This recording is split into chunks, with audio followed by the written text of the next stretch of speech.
오늘 저는 제주 서문시장에 나왔습니다. 이곳에서 소개할 메뉴는 바로 오마카세입니다. 제주 시내에는 크게 두 개의 시장이 있는데요. 바로 동부에 위치한 동문시장과 서부에 위치한 서문시장입니다.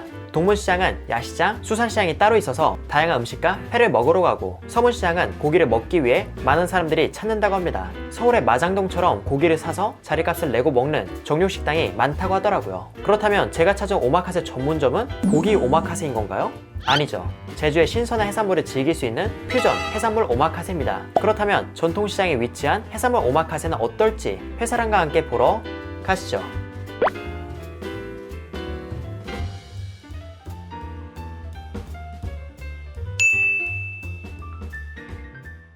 네, 저는 지금 제주도 서문시장 안에 위치한 서문수산이라는 오마카세 전문점에 왔습니다. 이곳 서문수산은 100% 예약제로 전화로 예약을 하며 사전에 예약금을 내는 방식입니다. 가격은 인원에 따라 다르며 많이 올수록 비교적 저렴하게 즐길 수 있다고 하는데요. 저는 3명에서 18만원, 인당 6만원에 먹었습니다. 식사 시간은 오후 5시와 7시로 나눠져 있으며 저는 여유로운 촬영을 위해 7시 타임으로 방문했습니다. 우선 이곳은 처음에 들어오자마자 초밥을 먼저 먹으라고 하거든요. 어떤 음식이든 간 만든 게 맛있지만 특히 초밥은 시간에 따라 맛 차이가 크게 납니다. 그런 이유로 방금 만든 초밥을 권하는 건 좋지만 첫 시작이 초밥이라니 조금 묘하다는 느낌을 받았습니다. 그래서 첫 번째로 먹은 음식은 3일 숙성한 연어초밥. 바로 맛을 보았는데요. 근데 이 맛이 뭔가 낯설지 않습니다. 약간 은행골에 굉장히 달달한 초밥이 있죠. 그 느낌과 비슷했습니다. 굉장히 달고 간이 세고, 그래서 입맛 돋보기에는 좋겠지만 살짝의 호불호가 있는 그런 스타트였다고 생각해요. 갑자기 등장한 초밥을 먹느라 세팅되어 있던 회는 관상용처럼 보고만 있었는데요. 회도 바로 맛보도록 하겠습니다. 네, 그리고 다음으로는 이곳에 나온 회를 한번 맛보도록 하겠습니다. 이곳은 숙성회지만 한 8시간 정도로 그렇게 오래 숙성을 하진 않는 식감과 맛을 둘 다 챙긴 그런 회가 준비되었습니다. 구성으로는 광어, 도미, 고등어가 올라갔고요. 고등어랑 도미는 숯불에 살짝 구웠다고 합니다. 우선 광어, 간장에 찍어서 맛을 보도록 하겠습니다.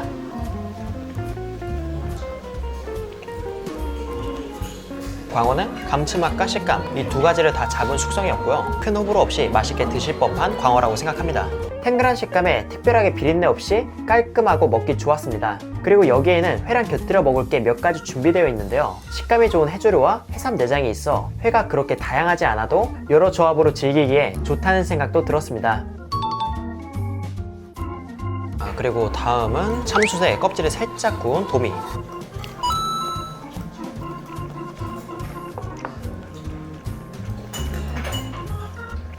확실히 참숯에 살짝 구워서인지 일반 불에 구운 것보다 조금 더 정돈되고 깔끔한 불내음이 이 도미회에 묻어있는 것 같습니다.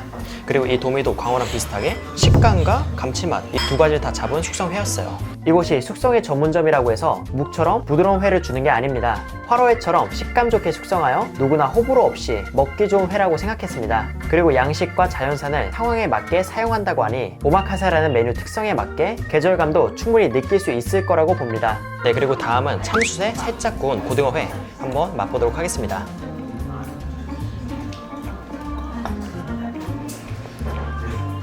이 고등어는 활고등어가 아닌 살짝 초절임을 한 고등어 같아요. 그래서 산미도 살짝 느껴지고, 그리고 고등어 자체의 그 비린내라고 하는 등푸른 생선에서 나는 그 특유의 냄새가 어느 정도 올라오고요. 고등어 초절임은 고등어를 숙성하는 대표적인 방식인데요. 초절임이 생선의 감칠맛을 올려주고 간도 맞춰주어 본연의 맛을 돋보이게 해줍니다. 하지만 숙성 기한이 어느 정도 지나면 비린내가 느껴지기 시작하는데요. 이곳의 고등어는 비린내가 나는 그 경계선에 있었던 것 같습니다. 정말 예민한 분은 비리다고 느낄 수 있지만 대부분의 사람들은 살짝 비린내가 나지만 충분히 먹을만 하다라고 느낄 법한 고등어 회였다고 생각했습니다. 제가 이번에 먹을 거는 성게를 얹은 갑오징어 초밥이에요. 이것도 연어 초밥처럼 직접 가져다 주셨고요. 한번 맛을 볼게요.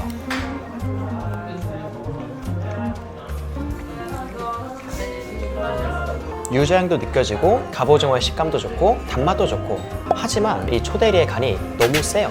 너무 달고 그리고 시고요. 간이 센 걸 선호하지 않는 제 입장에선 그렇게 맛있는 초밥으로 느껴지지 않았습니다.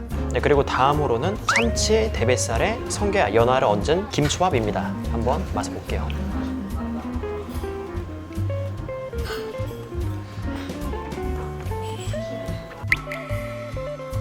음식을 많이 먹어보진 않았지만 먹으면서 드는 전반적인 생각은 재료들이 다 신선해요. 그리고 이번 참치 같은 경우는 살도 두툼하고 성게랑 연어 그런 거 비린 거 없이 각자의 개성을 정말 초밥에 잘 녹인 조합이었다고 생각했습니다. 그런데 솔직히 너무 간이 세요. 이곳은 예약 시간에 맞춰 기본적으로 해산물과 회를 세팅해 놓고 음식이 추가적으로 나오는 방식입니다. 처음엔 초밥이 틈틈이 나와서 회를 먹는 도중에 먹었는데요. 저는 이게 약간 아쉬운 포인트였습니다. 흐름을 깬다고 해야 될까요? 간이 센 초밥이 회를 먹는 중간중간에 나와서 이후에 먹는 회의 섬세한 맛을 느낄 수 있을까? 라는 의문이 들기도 했습니다. 특히 초밥의 강한 간으로 인해 초반부터 혀가 피곤해진 게 가장 큰 아쉬움이었습니다. 네, 그리고 다음으로 먹을 건 해산물 접시인데요. 해산물 접시에는 해삼 내장, 멍게, 뿔소라, 갑오징어 다리 숙회, 전어, 딱새우 초밥, 마 우유 이렇게 준비가 되었습니다. 한 번에 세팅되어 있어서 체감이 잘 안 되지만 지금까지 나온 음식 가짓수로는 약 13가지입니다. 어떤 걸 양껏 먹기보다는 다양하게 즐길 수 있다는 게 이 식당의 매력 중 하나라고 보셔도 좋을 것 같습니다. 자, 그렇다면 해산물도 맛보도록 하겠습니다. 네, 우선 갑오징어 다리 숙회 초장 찍어서 맛을 볼게요.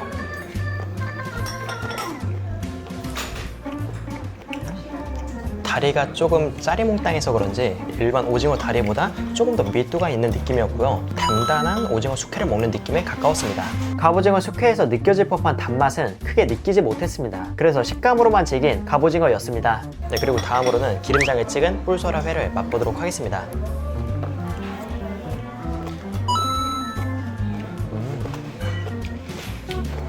단단한 전복회를 먹는 것과 상당히 닮았습니다. 전복과 다른 점이 있다면 조금 더 단단한 느낌이 세다고 해야 될까요? 식감뿐만 아니라 기름장에 찍으면서 자체의 단맛이 강조된 느낌도 받았습니다. 그리고 기름장과 만난 뿔소라의 맛은 천엽을 기름장에 찍어 먹는 것과 비슷한데 거기에 어패류 회에서 느껴지는 단맛과 전복의 식감이 더해진 꽤나 매력적인 한 점이었습니다. 그 외에 전어, 해삼 내장, 멍게 모두 신선하고 깔끔했고요. 전체적으로 본연의 매력이 그대로 담겨있는 해산물이라고 생각했습니다. 그리고 같이 있던 딱새우 초밥도 나쁘지 않았습니다. 딱새우는 특유의 냄새가 강렬하지 않아 단새우 같은 느낌이었으며 유자향과 성게의 바다내음이 잘 어울리는 조합이었다고 느꼈고요. 하지만 밥의 간이 너무 세서 온전히 모든 매력을 다 못 느낀 게 끝내 아쉬웠습니다. 그리고 제가 다음으로 먹을 음식은 보말과 전복이 들어간 죽입니다. 색깔은 전형적인 전복죽인데 이 안에 보말살이 들어가 있습니다. 이 보말 전복죽은 같이 나온 딱새우장에 곁들여 먹으라고 해서 한번 같이 맛보도록 하겠습니다.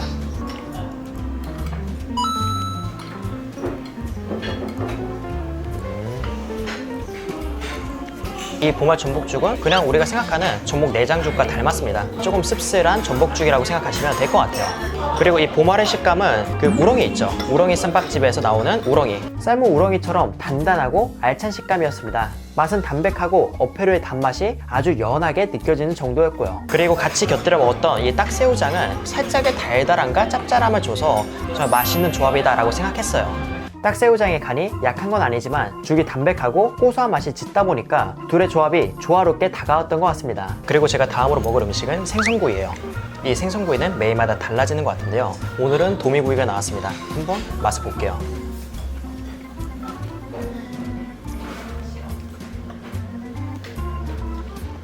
정말 담백하고 부드럽습니다. 그리고 생선구이는 특별하게 간이 되어 있지 않고요. 네, 그리고 제가 다음으로 먹을 음식은 꽃게 볶음 우동입니다. 게 내장을 양념으로 사용해서 볶은 우동이고요. 그리고 꽃게는 인당 한 마리씩 먹을 수 있게 지금 총 3마리가 들어가 있습니다. 면 자체의 양은 그렇게 많지 않은데 한번 맛을 볼게요.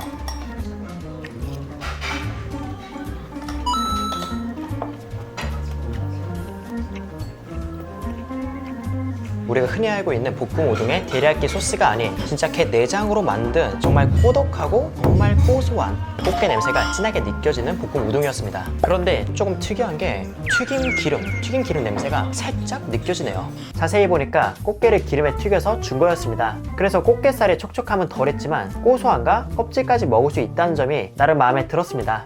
그리고 다음으로 먹을 초밥은 계란구이 초밥이에요. 이 계란구이에는 홍새우를 갈아 넣었다고 하는데요. 어떨지 한번 맛을 볼게요.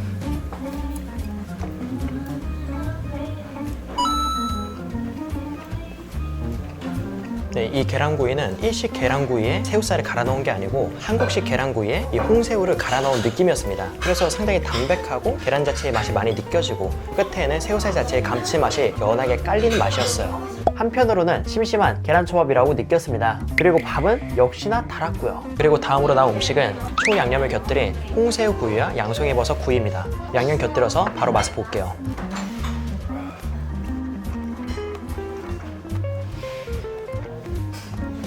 우선 간이 그렇게 세지 않아서 좋았고요. 새우의 단맛이 은은하게 느껴지고 그리고 씹을수록 올라오는 양송이버섯의 따뜻한 내음이 개인적으로 조화로웠던 음식이었다고 생각했습니다. 네, 그리고 다음으로 먹을 초밥은 불로 살짝 구운 금태초밥이에요. 이 금태초밥은 빨리 먹어야 맛있다고 해서 바로 맛을 볼게요.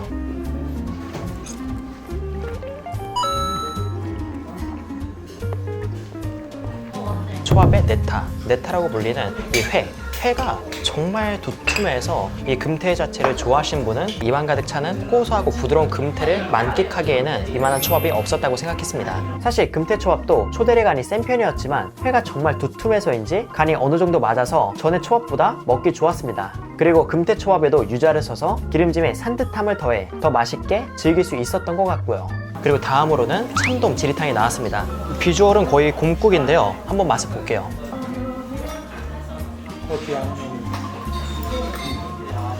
뭐라고 해야 되지? 한식에서 궁중 요리를 먹는 느낌이에요. 굉장히 몸에 좋을 것 같고요. 인스턴트의 느낌은 전혀 아닙니다. 맛은 진하고 담백한데 한편으로는 너무 기름진한 느낌이 들기도 했습니다. 끝에는 후추의 칼칼함이 살짝 올라오기도 했고요. 곰국처럼 진한 국물이 좋았지만 결국 생선탕이라서 느껴지는 생선의 캐릭터와 대중적인 맛보단 건강해질 것만 같은 맛의 지리탕이었습니다. 그리고 다음으로는 전복과 소라가 들어간 볶음밥이 나왔습니다. 사실 구성으로 봤을 땐 우리가 흔히 알고 있는 오마카세가 아닌 해산물 베이스의 한식 오마카세를 먹는다는 생각이 들기도 합니다. 네, 이건 여기 따로 나온 김에 싸서 맛을 보도록 하겠습니다.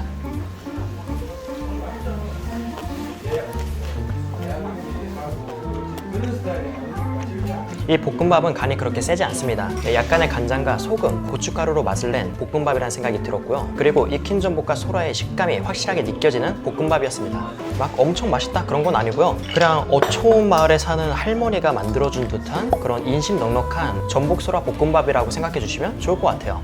이제 마지막 후식이 나왔는데요. 황금향이라는 감귤과의 과일이 나왔습니다. 냉장고에 보관해서 굉장히 시원해 보이는데 가볍게 맛을 볼게요.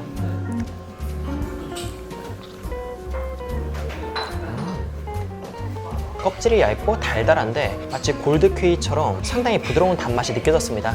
그리고 새콤함도 적당히 있어서 정말 맛있는 귤을 먹었다라는 생각이 들었고요.